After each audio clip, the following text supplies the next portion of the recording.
कहते हैं वृत्ति ज्ञान, प्रमाण ज्ञान, वृत्ति ज्ञान और बुद्धि ज्ञान, ये पर्यायवाची शब्द बोलते हैं। तो पहले इंद्रियों का विषय के साथ संबंध होता है ना, और इंद्रियों का विषय के साथ संबंध होने के पश्चात इंद्रिय का फिर मन के साथ संबंध होता है, मन का बुद्धि के साथ संबंध होता है, वो बुद्धि के माध्यम से बुद्धि को ज्ञान हो जाता है, फिर बुद्धि वो ज्ञान को किसको दे देती है, पुरुष को दे देती है। उसको पौरुषनिष्ठ कहते हैं, प्रमा कहते हैं। उसको क्या बोलते हैं, जब पुरुष उसको देख लेता है, हस्ताक्षर कर देता है, उसको प्रमा कहते हैं, है ना। और जब तक पुरुष ने नहीं देखा तब तक वृत्ति जड़ ज्ञान कहलाता है। कैसा? जड़ ज्ञान। तो जड़ ज्ञान से कुछ होने वाला नहीं है। और चेतन ज्ञान कब हो जाता है, जब पुरुष यानी प्रतिबिंब का हस्ताक्षर लग जाता है, चिदाभास का हस्ताक्षर लग जाता है, तभी पौरे से उसी ज्ञान से ही अज्ञान की निवृत्ति होती है कि नहीं है? तो इस प्रकार से जैसे कि जिसको मृत्यु हुआ है, निर्किस जो हुआ है, हाँ, जिसको मृत्यु हुआ है उसके सामने विषय भी है, हाँ, उसका मन भी है, बुद्धि भी है, लेकिन उसको कुछ मालूम नहीं हो रहा। मतलब पुरुष भी है लेकिन उसको बाहर का कुछ मालूम नहीं हो रहा। वो तो मिथ्या ज्ञान हो रहा, जो भी होगा, जो दिखेगा ना, भ्रांति वाला ज्ञान, ज्ञान तो होगा लेकिन उसको भ्रांति वाला ज्ञान होगा, निश्चयात्मक नहीं होगा, है कि नहीं। मृगी वाले को जो भी ज्ञान हो रहा है, मूसा वाले को जो भी ज्ञान हो रहा है, सुसुप्ति वाले को जो ज्ञान हो रहा है, वो अज्ञान का ही ज्ञान हो रहा है, उतना मात्र है। मृगी जानते हैं, मृगी मतलब व्यक्ति जो खड़ा हुआ है ना, एक वो हो जा, गिर जाता है, बेहोशी आकर के मूर्छित हो जाता है। जैसे किसी को अग्नि दे करके मृगी आती है, किसी को जल दे करके मृगी, किसी काल में, किसी युग में, जन्म में उसकी मृत्यु जल को देखकर, जल में डूबने से हुई है, वही है। उस व्यक्ति को जब गहरे जल देखता है, नदी का, समुद्र आदि का, तो उसको देख करके उसको बेचैनी हो जाती है, और बेचैनी होती है तो उसकी इंद्रिय काम करना बंद कर देती हैं। शुरू में तो विषय का ज्ञान हुआ था, इसके बच्चा फिर बाद में जाकर के विषय ज्ञान में बेहोशी हो जाती है ना। हाँ, और जब उसको दौरा पड़ गया तो इंद्रिय ने काम करना बंद कर दिया, संबंध टूट जाता है। हाँ, बस तो इंद्रियों का संबंध टूट जाता है, बेहोशी आ जाती है, इस प्रकार से है। अस्थि अपने का भान रहता है, अस्थि का भान रहता है उसको। हाँ, तो इंद्रिय अब जवाब नहीं दे रही, उसको निश्चित नहीं कर पा रहे, नहीं जान पा रहा, टूट गया इंद्रियों का साथ संबंध बन। हाँ, विशेष थोड़ा अस्थि मात्र ज्ञान हो रहा है उसको। क्यों? जब आपका संस्कार टूटने वाला है तो इसी अवस्था होगी ना। कौन है मतलब नहीं। चलो, मरने के काल में होता है ऐसा, है कि नहीं। मरने के काल में व्यक्ति को होता है, बाहर से, अंदर से उसको ज्ञान देता है, बाहर से उसको ज्ञान, संबंध टूट जाता है।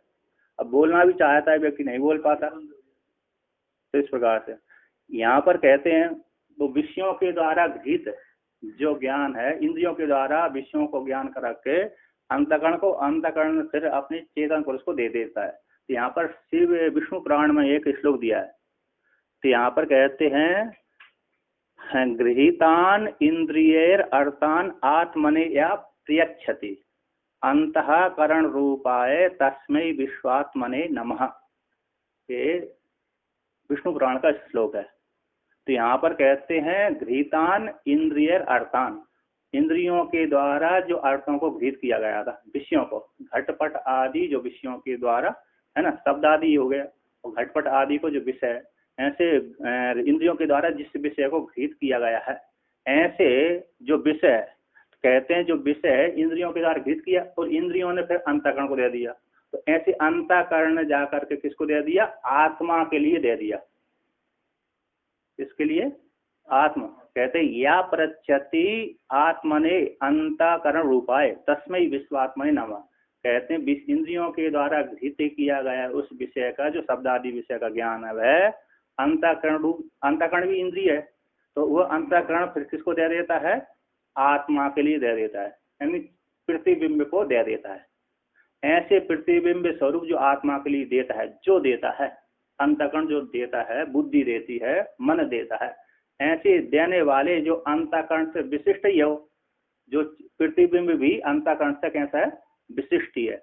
ऐसे अंतःकरण से विशिष्ट रूप आत्मा के लिए विश्व रूप यहाँ पर वर्णन करिए, ऐसे विश्वात्मा के लिए नमस्कार है। एक तो असंग पुरुष है अलग, एक अंतःकरण से विशिष्ट जो पुरुष है उसके लिए नमस्कार है। तो ऐसा विष्णु पुराण में वर्णन किया। अंतःकरण रूप चित्त का अस्थि अयम स्वभाव है। कहते इंद्रियों के द्वारा गृहीत विषयों का स्व अपने आत्मा के लिए, स्वामी के लिए, स्व अपने स्वामी, स्व अपना जो स्वामी है, ऐसे स्वामी के लिए, पुरुष रूप के लिए, आत्मा के लिए समर्पण कर देता है। ये अंतःकरण का स्वभाव है, इंद्रिय का स्वभाव है, मन का, बुद्धि का स्वभाव है।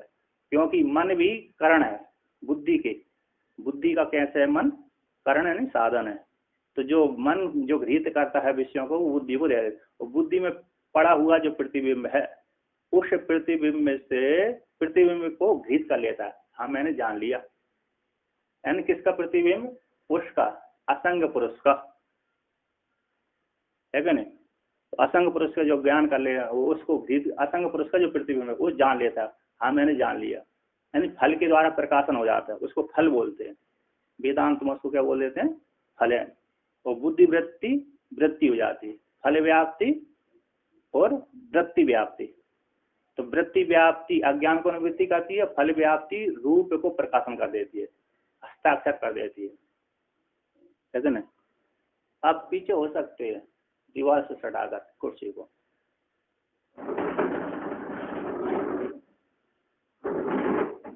तो यहाँ पर कहते हैं, यहाँ पर वर्णन किए इंद्रियों के द्वारा अर्थ का सन्निकर्ष से है जो घट है इत्यादि का जो बोध है, वो हाँ बोध को उत्पन्न करता है, सब है प्रमाण कहलाता है। और तत्पश्चात वह मैं घट को जानता हूँ इत्यादि, पहले से अयम घट है इस प्रकार का जो बोध है, बोध उत्पन्न होता है।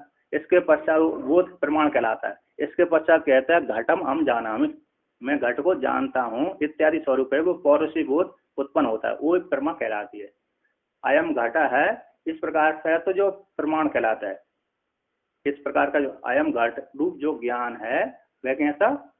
प्रमाण कहलाता है ना, साधन कहलाता है। उसके द्वारा मैं घट जान गया, मैंने घट को जान लिया है, हम घटम जानामि, इस प्रकार का जो ज्ञान होता है पौरुषी बोध, वो प्रमा कहलाती है। तब आगे कहते हैं, कुछ लोग कहते हैं, नैयायिक कहते हैं, नैयायिक क्या कहते हैं कि आत्मा में ही ज्ञान होता है, अंतःकरण में ज्ञान नहीं होता। आत्मा का ही धर्म है, सुख दुख इच्छा द्वेष प्रयत्न धर्म, ये आत्मा के धर्म है, 8 है, और 14 सामान्य है, 8 विशेष गुण है आत्मा के। तो यहाँ पर कहते हैं बुद्धि तत्वम ही प्राकृतत्वात् अचेतनम इति तदीयो अध्यवसायो अपि अचेतनः। कहते बुद्धि तत्व है, बुद्धि का स्वरूप, बुद्धि ज्ञान प्राकृत होने से, प्रकृति का कार्य विकार होने से, वो भी जैसे प्रकृति है अचेतन जड़ है, उसी प्रकार ये भी अचेतन है, बुद्धि तत्व बुद्धि का स्वरूप है। क्योंकि तीनों गुण स्वरूपात्मक जो प्रकृति है उसका ही ये विकार है। तो जैसा कारण होगा उसी प्रकार से कार्य होगा, कि कारण अलग प्रकार के, कार्य अलग प्रकार से हो, ऐसी बात नहीं है। तो जैसे प्रकृति उसकी जड़ है उसी प्रकार बुद्धि भी जड़ होती है। तो इसी तदी अध्यवसाय, जो बुद्धि का अध्यवसाय निश्चयात्मक बोध है, ज्ञान है, वह भी अचेतना। कहते तदियो अध्यवसायो अपि अचेतना, वो बुद्धि का जो कार्य था ज्ञान करना, वो भी कैसे अचेतन होता है ना। घटादिवत उदाहरण दिया इन्होंने, दृष्टांत दिया घटादि के समान। जैसे घटादि जड़ है, मिट्टी का जैसे जड़ है, उसी प्रकार उसका कार्य घट भी कैसा है? जड़ है। उसी प्रकार ये दृष्टांत होगा, दाष्टांत कह दिया कि जैसे प्रकृति जड़ है, उसके कार्य जो बुद्धि है वो भी जड़ ही है, उसके द्वारा होने वाला ज्ञान भी कैसे? जड़ी कहलाता। उस जड़ ज्ञान से चेतन का प्रतिबिंब पढ़ करके अज्ञान की निवृत्ति हो जाती है।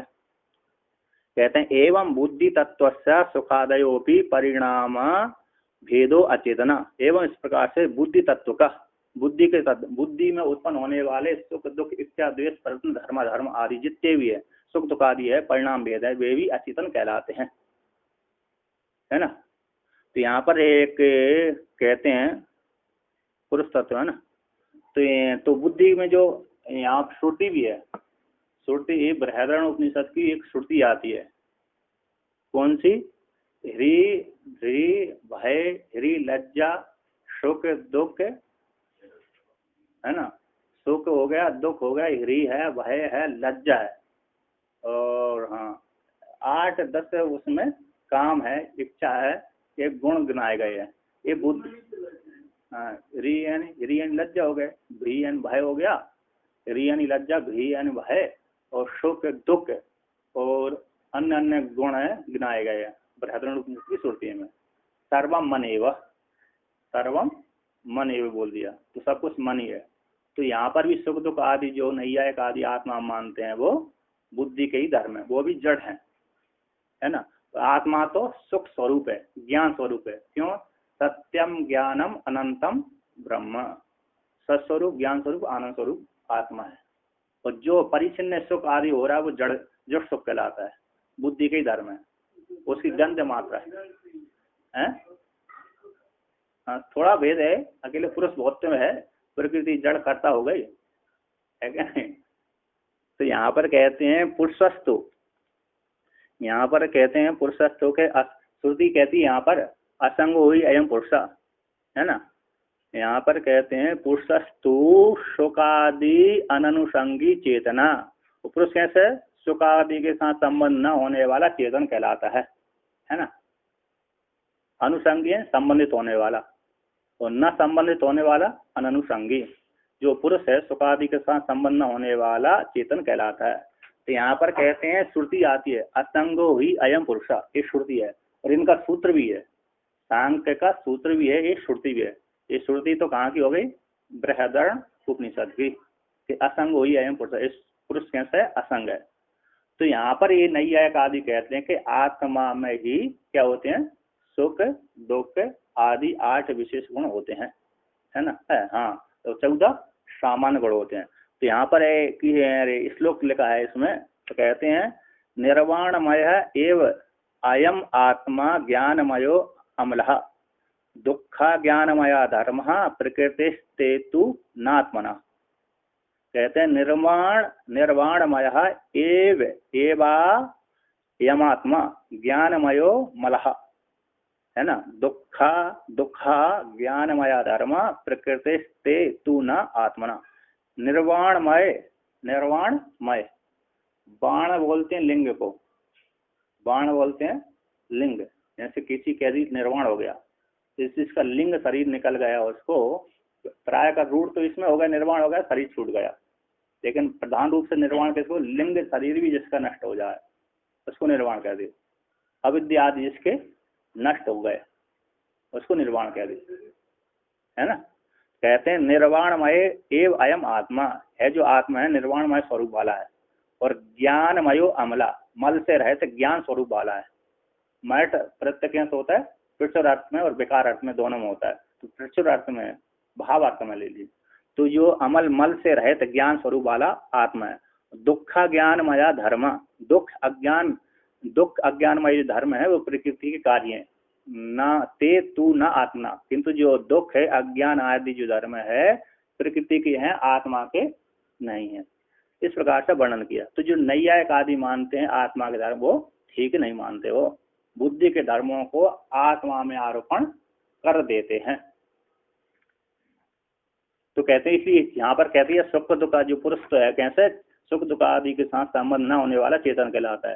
सो अयम बुद्धि तत्वर्तिना ज्ञान सुखादिना तत्प्रतिबिंबित तत्छायापत्य ज्ञान सुखादिमान इव भवति चेतनो अग्नुगृह्यते। कहते हैं स्वयं चेतना पुरुष है, सो अयम है जो चेतन पुरुष है वह बुद्धि तत्वर्तिना बुद्धि तत्व में रहने वाले, बुद्धि का जो स्वभाव है ज्ञान सुखादि वाला, ज्ञान सुखादि स्वरूप वाली जो बुद्धि है उसके साथ तत्प्रतिबिंबित। कहते हैं तत्प्रति उस बुद्धि में इंद्रियों के द्वारा गृहीत किए गए जो विषय आदि है, है ना।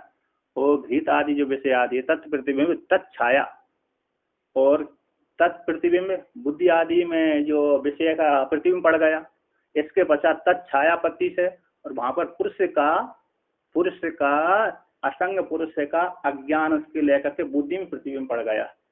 इसको अज्ञान को लेकर, बिना अज्ञान के नहीं हो सकता, है ना। बिना अज्ञान के तो असंग कूटस्थ आत्मा का प्रतिबिंब पड़ ही नहीं सकता।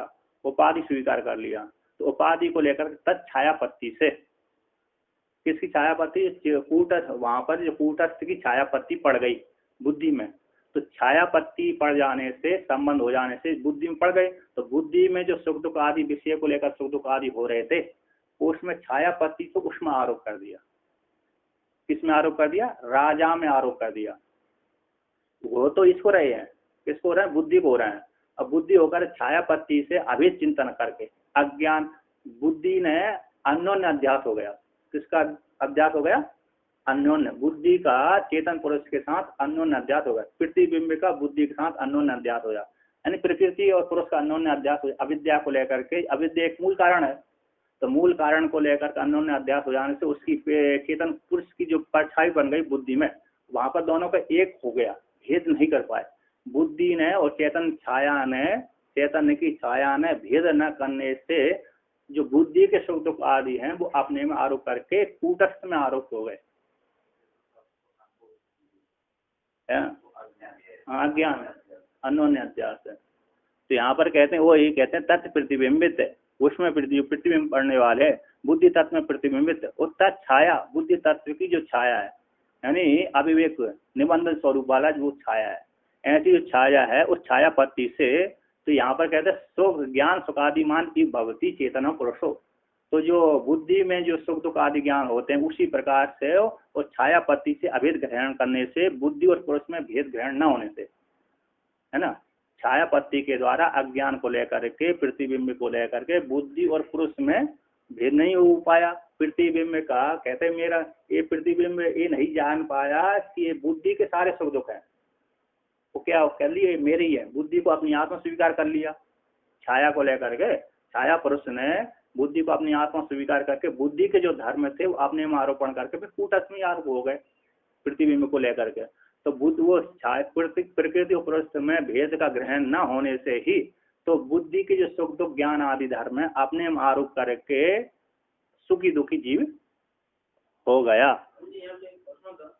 प्रकृति घटवत है, तो प्रकृति कर्ता भी है सृष्टि का। हाँ, अगर घट कर्ता बने, घट से कैसे घट की उत्पत्ति होती है? नहीं होती, तो जड़ है और घट भी जड़ है, जड़ कैसे कर्ता हुआ? तो इन्होंने स्वीकार किया है, प्रकृति को कर्ता स्वीकार किया है, उन्होंने किया है नहीं, उनका मत है, किनका, सांख्यवादियों का है क्या नहीं। घट से तो घट की उत्पत्ति, घट से घट की उत्पत्ति नहीं होती, चेतन अधिष्ठित होकर के घट से आधिकारी हो, मृतिका रूप जो जड़ पदार्थ से घट की उत्पत्ति होती है, और घट से घट की उत्पत्ति नहीं होती, है ना। किंतु उनके मत में है वो भी चेतन को लेकर के होता है। हाँ हाँ, मृतिका घट, हाँ हाँ, दृष्टांत यही है कि जड़ से घट आदि की उत्पत्ति होती है ना, तो वो तो जड़ ही है। लेकिन जड़ अपने आप को उत्पत्ति नहीं कर सकती, नहीं कर, चेतन अधिष्ठित होकर के उत्पत्ति हो जाती है, चेतन अधिष्ठित होकर के उत्पत्ति हो जाती है, जड़ से जड़ वस्तु की उत्पत्ति हो जाती है। किंतु वो उस चेतन प्रकृति को नित्य मानते हैं, परिणामी मानते हैं, नित्य परिणामी और कर्ता मानते हैं। कौन, सांख्य के मत में, सांख्य के मत में, योग के मत में प्रकृति कैसी है, नित्य है और परिणामी भी है, और उसी से ही एक परिणाम जो बुद्धि तत्व आदि पंच महातन अस्मिता अहंकार, अस्मिता तो अहंकार ही होगा, बुद्धि हो गई, अस्मिता हो गई, और पंच तन मात्राएं, फिर वो पांच ज्ञानेंद्रिय, पांच कर्मेंद्रियों, पंच महाभूत और मन तो उत्पन्न हो जाते हैं। बुद्धि को क्या मान, प्रकृति को क्या माने इन्होंने, जड़ माना, कर्ता माना, नित्य परिणामी माना। नित्य है वो, प्रकृति कैसी है, नित्य है, अनित्य नहीं है। सत कार्य वाले हैं, सदा सत ख्याति वाले हैं, सत असत, नहीं, सत्य से सत्य भी मानते हैं, असत्य भी मानते हैं, थोड़ी देर के लिए, है ना, किंतु सती जा हम पहले वेदांत भी यही मानता है, सत्य ख्यातिवाद अनिर्वचनीय है माया को लेकर के। सत्य क्या पहले से ही जगत सत्य था, किंतु आविर्भाव मात्र किया है, माया को लेकर के आविर्भाव मात्र किया है। वेद को जब नित्य सिद्ध किया है ना, तो वहां पर जगत को सत्य स्वीकार किया है। नैयायिक ये भी मानते कौन, पूर्व मीमांसक है, पहले से नित्य शब्द अर्थ उनका संबंध भी नित्य है।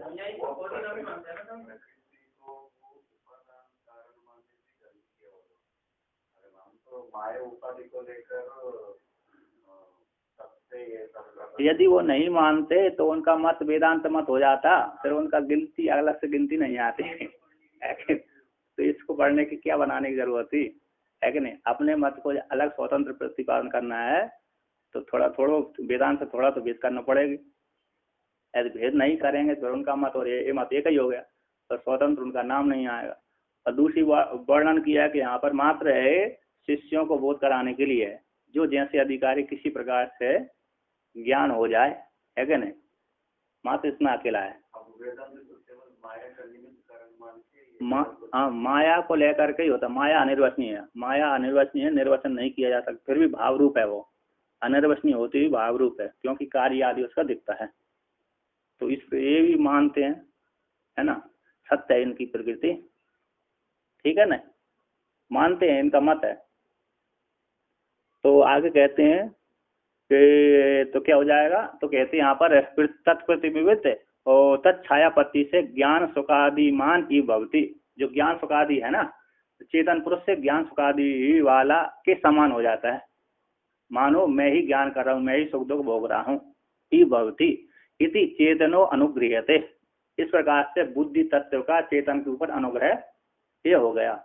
बुद्धि तत्व का चेतन के ऊपर अनुग्रह क्या हो गया, तो उसको बुद्धि तत्व जड़ होते हुए अपने को कर्ता मान करके चेतन पुरुष को सुखी दुखी बना दिया, और अपने स्वयं ने उसने उत्पन्न किया, विषय वस्तु समुदाय को उत्पन्न करके चेतन को समर्पण कर दिया। यही उस बुद्धि तत्व का चेतन के ऊपर अनुग्रह है। इसने पैदा किया, बुद्धि तत्व ने सारा कार्य किया, और कार्य करने के पश्चात उसने अपने में कुछ नहीं रखा, न रख करके चेतन पुरुष को दे दिया। ये उसका चेतनो अनुगृह्यते, चेतन के ऊपर अनुग्रह है। जैसे माता ने पैदा किया, पिता का नाम चला, ये दृष्टांत है ना। उसी प्रकार बुद्धि ने सुख दुख आदि ज्ञान आदि उत्पन्न किया प्रमाण को लेकर के, और अपने को न रख करके उसको दे दिया, उसी को पुरुष पौर से बोध कहते हैं, उसी को प्रमा कहते हैं। प्रमाण के द्वारा प्रमा की सिद्धि हो जाती है। अब आगे कहते हैं यहाँ पर, चेतन क्या मानने लगता है अपने को, सुखी दुखी, मैं चेतन हूँ, हम जानामि, हम चेतन हूँ, जानामि सुखी दुखी इत्यादि विचार करने लगता है। अब आगे कहते हैं, चिति छायापत्या अचेतना अपि बुद्धिस तद अध्यवसायो अपि अचेतनस चेतना बद भवति। कहते हैं चिति छायापत्ति से, चैतन्य के साथ अभेद का ज्ञान हो जाने से, चैतन्य के साथ अन्योन्य अध्यास हो जाने से, चिति छायापत्ति, चैतन्य की छायापत्ति से, चित्तम चिद इति जानिया तकार रहितो यदा तकारो विषयाध्यास जपारागो यथा मणौ। भगवान भास्कर ने वर्णन किया, चित्तम चिद इति जानिया, चित्त को क्या जानो, चिद जानो, तकार रहितो यदा, जब आप चित्त में से तकार हटा देंगे, तकारो विषयाध्यास, तकार क्या है, विषय का अध्यास है, जपा रागो यथा मणु, जैसे स्फटिक मणि के सामने जपा कुसुम रख दिया, तो जपा कुसुम ही क्या कहलाती है, राग और उपाधि कहलाती है। जब उपाधि हटा दिया तो चित्ते में से तकार रूप उपाधि हटा दिया तो चेतन बन गया, चिद बन गया, है ना। तो ये तो चिति छायापत्ति से अचेतन जो बुद्धि तत्व है, तद अध्यवसायो, उसका जो निश्चयात्मक बोध है वह भी अचेतन होता हुआ चेतनो वद भवति। चिति छायापत्ति कैसे हो जाता है, चेतन के समान हो जाता, चेतन वद, चेतन के समान हो जाता है। ऐसे चेतन के समान होने वाले उस ज्ञान से, है ना, क्या हो जाता है, अज्ञान की निवृत्ति हो जाती है। जब वैराग्य जीव को हो जाता है तो वैराग्य नहीं हुआ तो वैसे ही सृष्टि चलती रहती है ना। ज्ञान तो होता रहता है, सुखी दुखी जीव होता रहता है। जब उसको वैराग हो गया तो मैं कैसे सुखी दुख, मेरा स्वरूप तो असंग हुई अयम पुरुषा, इस प्रकार से होने से फिर उसको वैराग हो जाने के पश्चात मोक्ष की प्राप्ति हो जाती है।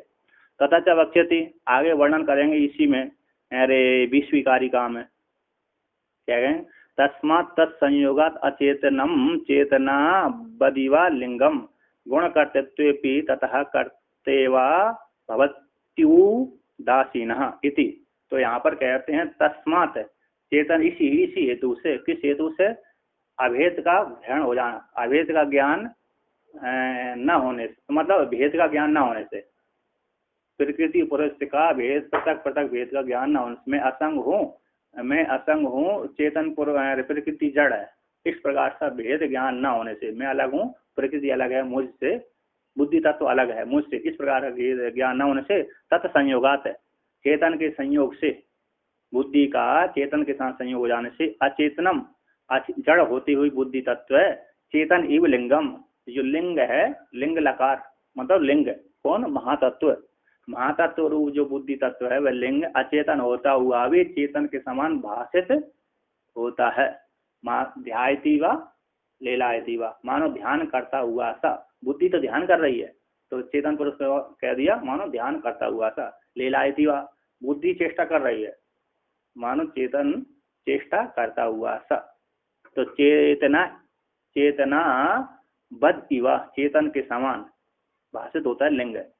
गुण कर्तृत्व भी, जो गुणों के कर्ता होने पर भी, कर्ता इव भक्ति है ना, एक गुणों के कर्ते, कौन गुणों की कर्ता तो कौन है, ये अचेतन है, ये बुद्धि तत्व है, 3 गुणों की स्वरूप है, इसके 3 गुणों से उत्पन्न हुई है बुद्धि तत्व। जैसे बुद्धि तत्व त्रिगुणात्मक है, प्रकृति 3 गुण वाली है, उसका जो कार्य भी त्रिगुणात्मक है, तो बुद्धि भी त्रिगुणात्मक है, 3 गुणों की कर्ता होने पर भी कर्ता इव भक्ति, कैसी वो बुद्धि कर्ता के समान, यहाँ पर कहते हैं वो तथा त्रिगुण कर्तृत्व होने पर भी कर्ता इव भक्ति उदासीना, तो उदासीन जो पुरुष है, कहते हैं यहाँ पर जो है तो एक कर्ता, कौन, बुद्धि तत्व करता है, क्योंकि प्रकृति कर्ता मानते हैं, तो बुद्धि तत्व कर्ता होने पर भी ये असंग एवं पुरुष, ये पुरुष उदासीन है, तो उदासीन होता हुआ भी बुद्धि के साथ तादाद संबंध हो जाने से, अभेद संबंध हो जाने से कर्ता अपने को कर्ता भोक्ता मानने लगता है। उदासीन अपने को क्या मानने लगता है, कर्ता भोक्ता। जैसे राजा बालक के साथ खेलते हुए भी है ना, फिर भी उसके साथ कर्ता भोक्ता जैसा नाटक करता है तो असंग है, किंतु फिर भी बालक के साथ खेलते खेलते अपने को मानने लगता है ना।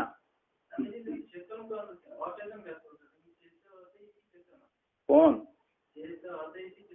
हाँ नहीं होता, कौन, जड़ को बोला है हमने, है क्या ना, जड़ को इसमें बोला है कि अचेतना, अचेतन है जड़ प्रकृति, फिर भी चेतन के समान हो जाती है वो, क्योंकि संबंध लेकर। जैसे छोटा राजा जब बड़े राजा के साथ संबंध बना लेता है, तो जो छोटा राजा था उसके साथ जो दूसरा राजा आक्रमण करता रहता था बार बार, अब उस जिसके ऊपर आक्रमण करता रहता है जो राजा जिसके ऊपर, तो जिस नीचे वाले छोटे राजा ने एक उससे बड़े राजा के साथ संबंध बना लिया, अब वो बीच वाला जो राजा था उसको वैसे ही हरा देता है, क्या कर देता है, बड़े राजा की सहायता लेकर के बीच वाला जो राजा था बार बार उसको परेशान करता रहता था, उसको क्या हरा देता, तुरंत ही हरा देता, छोटे थोड़ी सी, क्योंकि आशीर्वाद उसका बड़े राजा का प्राप्त हो गया, हुआ कि नहीं हुआ। तो संयोग हो जाने से उसकी सेना आदि आकर के उसको जो परेशान कर रहा था उस राजा को हरा देता है। उसी प्रकार यहाँ पर भी जड़ प्रकृति है, बुद्धि तत्व जड़ है, किंतु चेतन के साथ संयोग होकर के चेतन के समान हो गई, कर्ता भोक्ता कैसी होगी, अपने को कर्ता मानने लगी, चेतन मानने लगी, कर्ता था ही वैसे, और चेतन में जो असंग था, कर्ता नहीं था, उसको कर्ता बना दिया।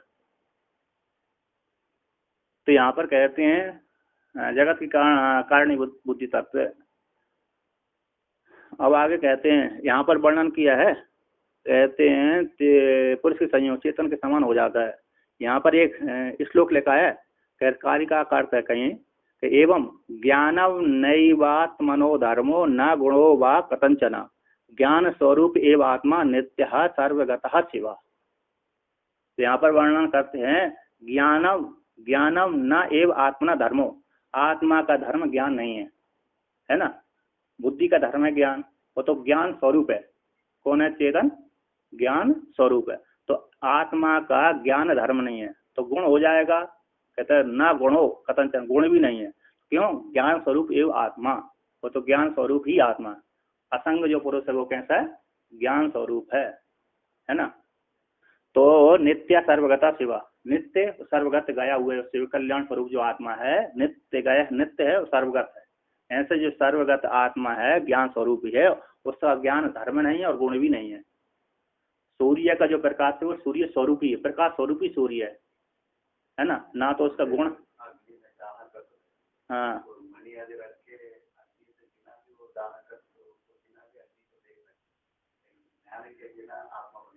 ज्ञान स्वरूप ही है वो, ज्ञान स्वरूप है वो, है भी नहीं। धर्म या गुण आदि उसकी नहीं है, धर्म गुण उपाधि उसकी नहीं है।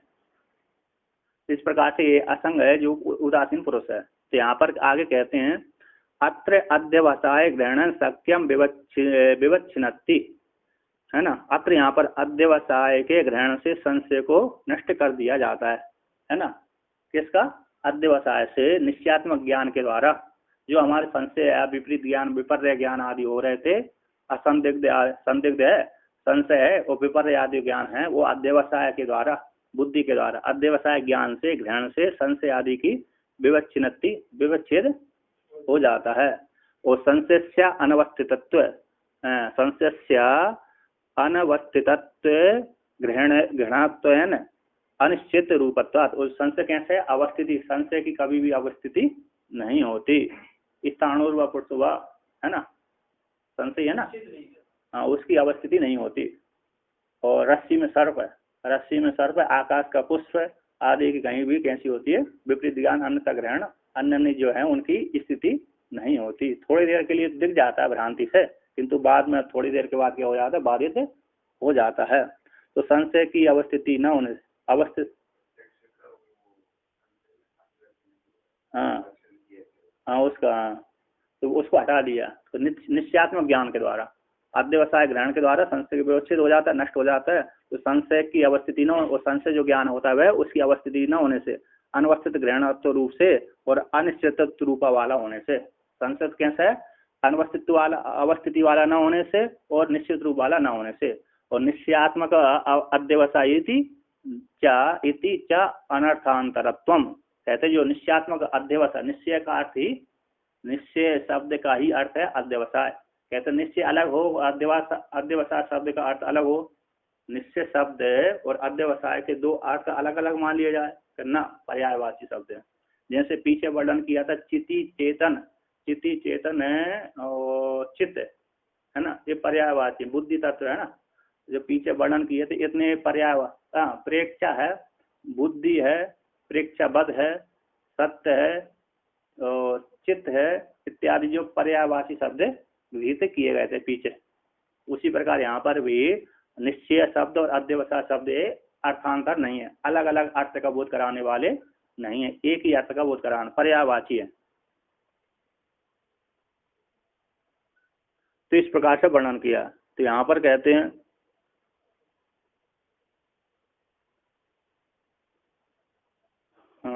अब यहाँ पर वर्णन करते हैं, कहते हैं विषय, कहते हैं विषय ग्रहण चा असद विषयम विपर्यम अपाकरोति। कहते विषय के ज्ञान से, जो विषय घटपट आदि जो विषय के ज्ञान से असत विषय को खंडन है ना, असत विषय जो विपर्य है उसको खंडन कर दिया जाता, हटा दिया जाता है। प्रत्यक्ष ज्ञान के द्वारा जो भ्रांति ज्ञान, संशय ज्ञान, संदिग्ध ज्ञान का क्या कर देते हैं? अपाकरण हो जाता है विषय ज्ञान, प्रत्यक्ष ज्ञान के द्वारा। हाँ असत है जो दिख रहा है ना, भ्रांति से दिख गया, तो प्रत्यक्ष ज्ञान के, यथार्थ ज्ञान के द्वारा बुद्धि निश्चयात्मक बोध, हाँ सीपी में रजत नहीं हो रहा, मिथ्या ज्ञान हो जाता है वहां पर भ्रांति को लेकर के, किंतु निश्चयात्मक बोध के द्वारा उसकी निवृत्ति हो जाती है विषय के द्वारा, विषय ग्रहण से। निश्चयात्मक विषय के ग्रहण करने से असद विषयक जो विपर्य ज्ञान हो रहा था, अन्यथा ग्रहण आदि हो रहे थे, तत्व का अबोध हो रहा था, वो कैसे निवृत्त हो जाता है? लक्षण मतलब विपर्य में नहीं जाता, किंतु विपर्य भी तो एक ज्ञान ही है तो ज्ञान, किंतु उसकी स्थिति नहीं होती। कुछ कुछ काल तक स्थिति रहती है, एक क्षण स्थिति रहती है, जब तक भ्रांति की निवृत्ति नहीं हुई। और जिस काल में भ्रांति की निवृत्ति हुई, यथार्थ ज्ञान हुआ, है ना, किसी ने बदला दिया, भ्रांति निवृत्त, भय आदि निवृत्त हो गया, तो क्या हो जाता है, उसका फिर स्थिति नहीं रहती। तो यथार्थ ज्ञान के द्वारा विषय ग्रहण से असद विषय जो विपर्य था उसको खंडन कर दिया जाता, हटा दिया जाता है।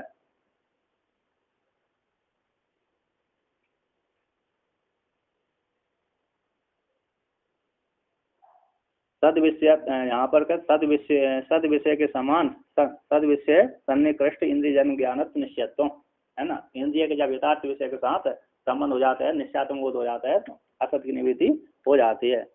अब आगे कहते प्रतिग्रहणेन च इंद्रिय अर्थ सन्निकर्ष सूचनाद अनुमान स्मृत्यादय च पराकृता भवन्ति।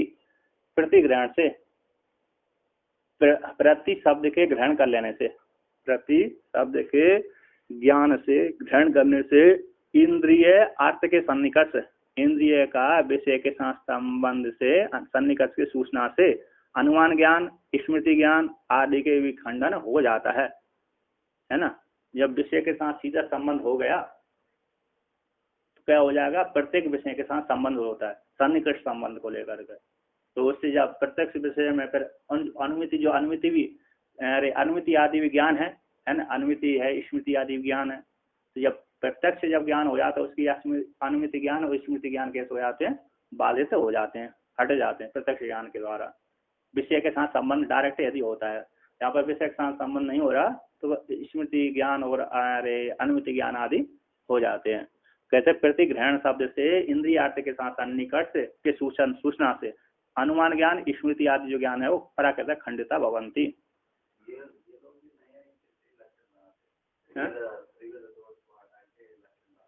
हाँ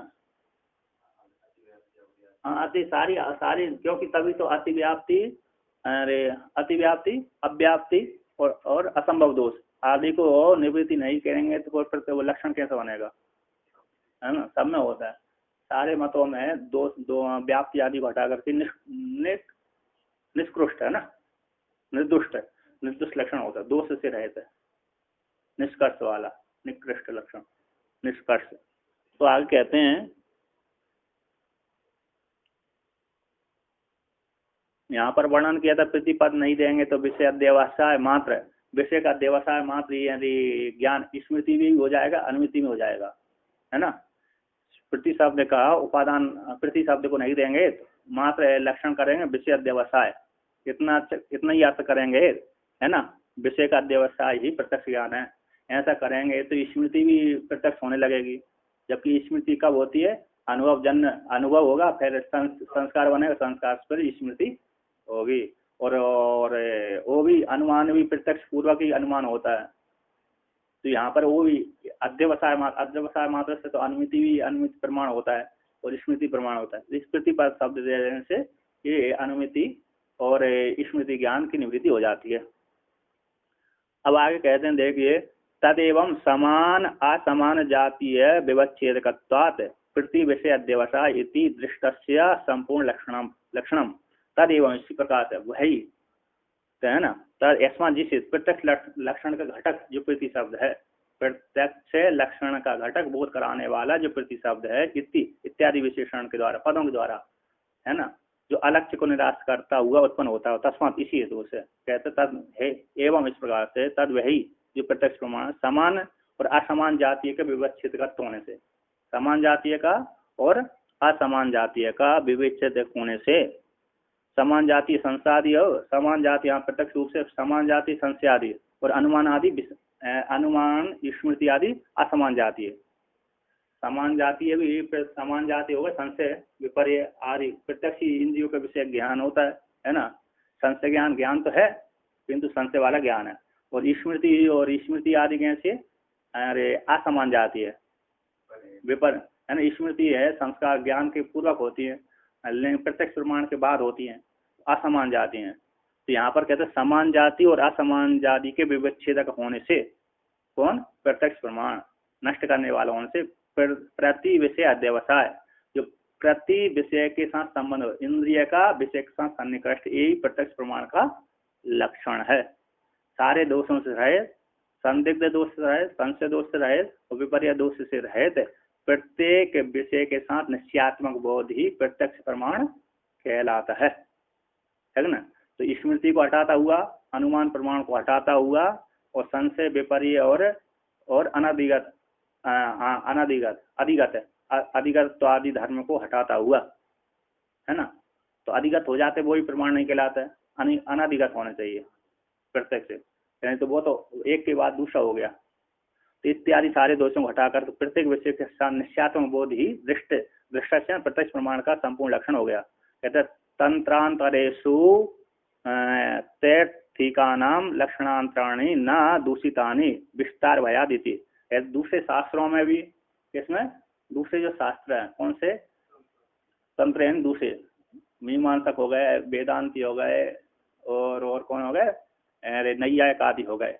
कहते उनके तंत्रांतरों में भी तैर्थिका नाम का दार्शनिक का नाम, उनके दार्शनिक आचार्यों का लक्षणांतराणी, वो लक्षणांतराणी है ना, इत्यादि लक्षण वे ना दूषितानी, उनको खंडन नहीं किया। वो इस प्रकार से प्रत्यक्ष प्रमाण को मानते, कोई दूसरी इस प्रकार से प्रत्यक्ष प्रमाण को मानता है ना।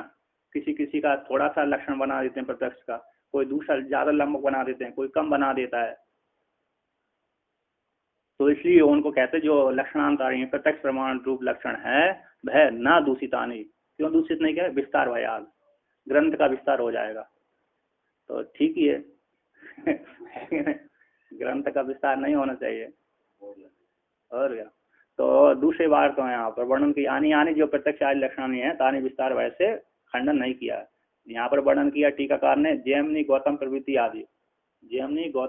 आदि जो लक्षण उन्होंने लक्षण किए थे प्रत्यक्ष का, क्योंकि अनुमान आदि के विषय में संशय वहां तो आगे करेंगे, तो प्रत्यक्ष प्रमाण के विषय में ऐसे ऐसे वो मानते हैं, है ना। और अन्य भी प्रमाण है, तो कहते उनके दार्शनों के जो लक्षणांतर है वे ना दूषितानि विस्तार के वजह से इस प्रकार से वर्णन किया, है ना।